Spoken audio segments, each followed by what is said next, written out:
Hey guys, so I just wanted to make this video real quick. So I said in the last video, I briefly made a comment in the last video that uh, that um, that at 12 years old, when Jesus had left Israel and disappeared and came back, at the age of 29, how a lot of the there's a whole bunch of different beliefs that come. I've heard that, he was just a carpenter and he was just working. I've heard another one that, well, we know that he went to Egypt and that he came back from Egypt, right? Briefly at like 9 years old or something like that. Um, and all of that. But, so the book that I have is pretty much, uh, pointless information.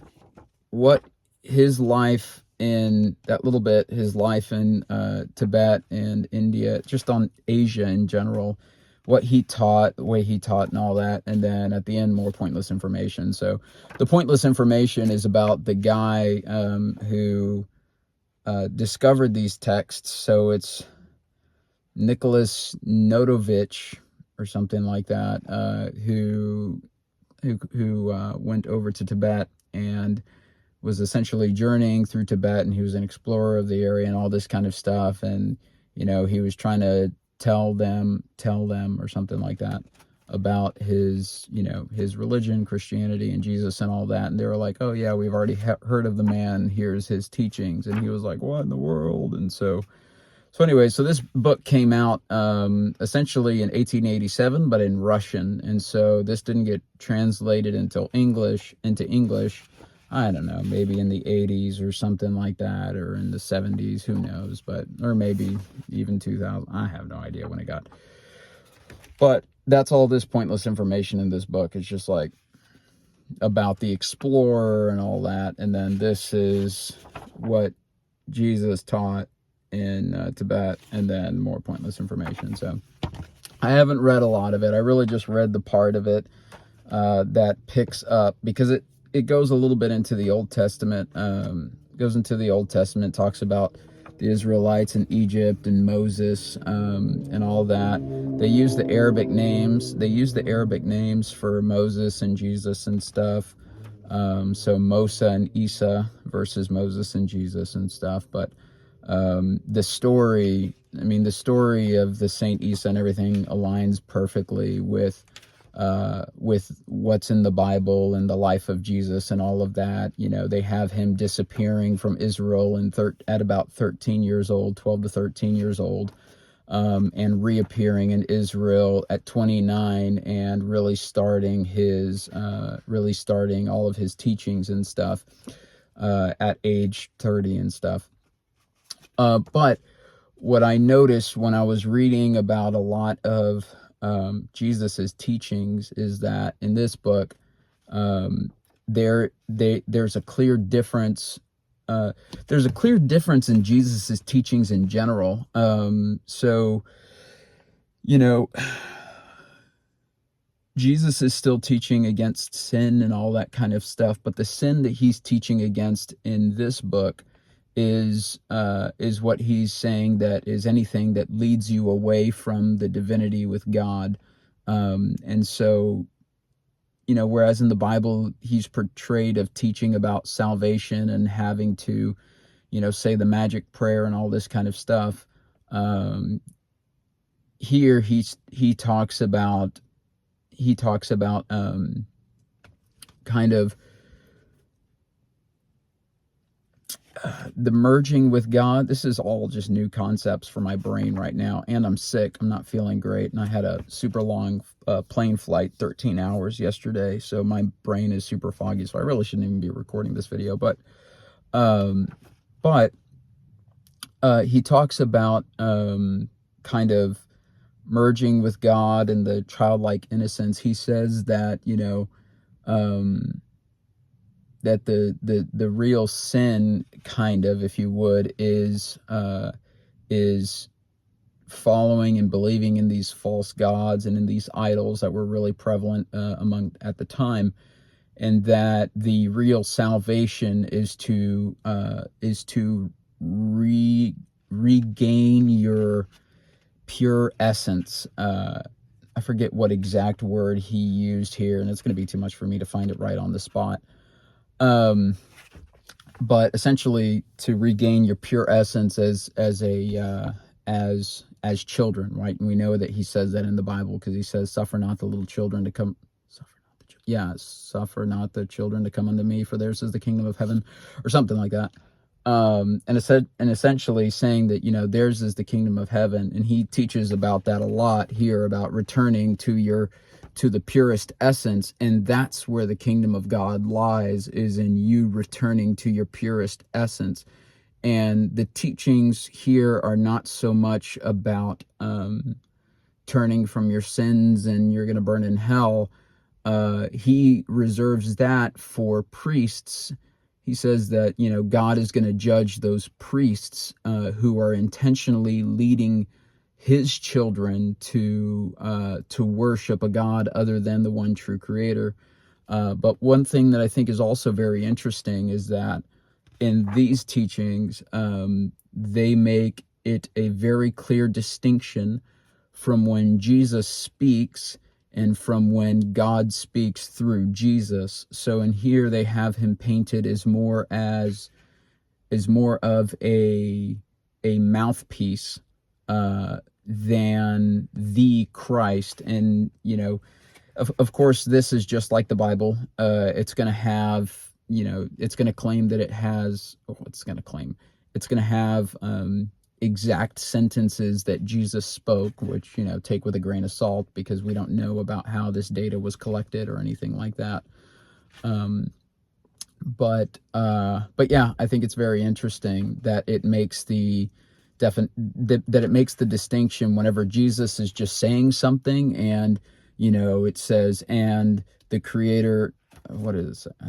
It's going to be too much for me to look for it, but it'll say something like, and the Eternal spoke through Isa and said this. And so it's like there's that very clear distinction where Jesus was more of a mouthpiece, just being that Jesus was almost either two separate people, or if you take the channeling thing, that Jesus was just channeling and just allowing God to use his body as a vessel to speak directly. And so they make a distinction from when Jesus is talking and from when God is talking. And so, yeah, I think this is really interesting. I was thinking about doing an audiobook, but one already exists for this book if you want to look at it. But I'm not going to worry about the beginning or the ending, because realistically, all of us don't care about that. Well, maybe not all of us. I don't care about that. I'm only focused on what Jesus taught in the whole thing. So yeah, it goes Old Testament, talks a little bit about Moses and the birth of Jesus, and Jesus, why he left Israel, how he left Israel, where he ended up, and where he started studying Buddhism and the different things like that, and how he inevitably went against all of that because he was just like, okay guys, like this is pretty dumb.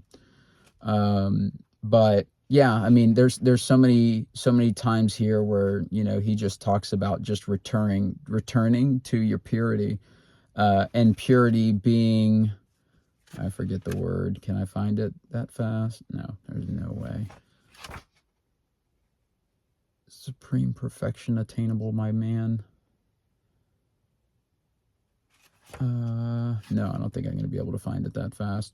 But anyways, just returning to your kind of like childlike perfection. I mean, think about, you get a child that's like 2 years old, and you take them to a park, and you just see them jumping up and down, and they're so happy, and they're just the light of life. He talks about that's kind of the purity, the pure essence, and that's where the kingdom of heaven lies. And that when you get to that state, that you can essentially merge with God here on earth, which is a really interesting concept. And this is more about purity, and he also talks about, you know, being against animal sacrifices, human sacrifices, and all that kind of stuff. But here he's really talking about just being pure essence and all of that. So I'm super tired, I'm super drained, and I need to take a few days off to rest, but I got this book in the mail and I gave it a quick read. I haven't read through all of it. I only read through the part of it that I'm interested in. And I'll probably do, y'all can comment below if y'all want me to read the whole thing all at once. I'm guessing it would take maybe an hour and a half to read through the whole thing, in which case I'd probably just break it up into like 3 or 4 different videos. Or if y'all wanted me to like do smaller sections and attempt my understanding of it, which I don't like to attempt my understanding and kind of teach things, because I feel like, and this is also something that he teaches, that Jesus teaches, is like, you know, what did he say? Oh, he said something juicy. I forgot where it was at, but he said that, you know, that, I forgot what it was. But essentially, like, you know, before everything, before teachings, before doctrines, before anything, while you're in that childlike state, there is that purity, that pure essence and all of that. And that's when you're at your closest to God and all that kind of stuff. And he makes a mention of when priests try to teach you things and impose things and get you to understand things in their way, that's where they're leading you away from God and all that kind of stuff. So anyways, I found that interesting. I found that kind of funny, because that's kind of how I feel about Christianity, with the different denominations, how everybody has their own translation and stuff like that. And it's kind of funny that he kind of talks against that. But anyways, so I'm probably just going to read this. I don't really want to put in a lot of my personal beliefs, because I want you guys to create your own beliefs from this. Allow this to just kind of be your own thing. You know, personally, I feel that spirituality is a personal thing to everyone. I don't feel like there's any specific right way or wrong way. But yeah, so let me know if y'all are interested.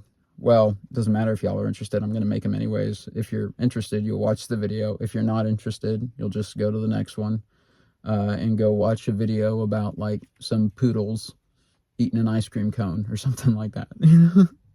That'd be pretty slick. Or like some Highland cows. Those baby cows are adorable. Oh my God. Those things are the best. But especially, you got those baby cows where like they got their hair all like combed and stuff, and they're all like running around, jumping, and like eating grass. That's just the best.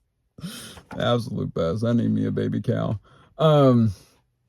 So yeah, there's 12 chapters to this whole thing. So maybe I'll do like 2 chapters and make 6 videos, or 3 chapters and make 4 videos. But yeah, appreciate it. I'll see you guys later. I just want to let you know that it was, that is coming. Yeah. Cheers.